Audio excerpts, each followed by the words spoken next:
Hi everyone and welcome to Module 3. Last module's introduction to terms and concepts triggered some interesting responses and reflections from you. Many of you agreed with the speakers, but some also voiced a bit of skepticism about how this all was relevant to you if you were not a classic computing teacher. As Michele Blandino from Italy put it, I feel like a fish out of the water. And of course, some of the concepts and processes described by Professor Hoopwieser might find less application in other subjects, but in particular the idea of computational thinking seemed to inspire colleagues from a range of other subjects.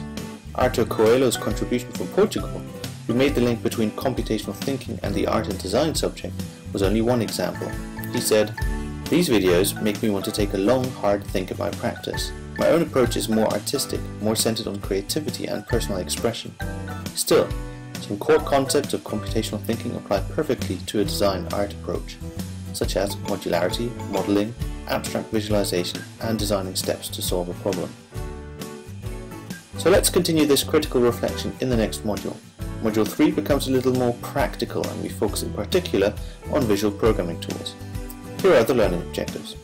First, to understand and reflect about the value of visual programming tools in the classroom. Second, to explore some examples of effective use of visual programming tools.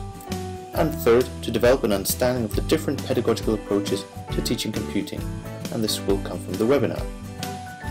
Please remember that in this module we have our first live webinar. Professor Ira Detown will be talking to us about different approaches to teaching computing in the classroom. The webinar will take place on Wednesday 19th November at 18:30 Brussels time.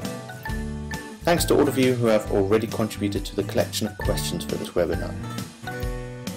This week's activity will be a preparation for the second live webinar, which will happen in Module 4 and focuses on how we can motivate more girls to become active in computing. See you on the module.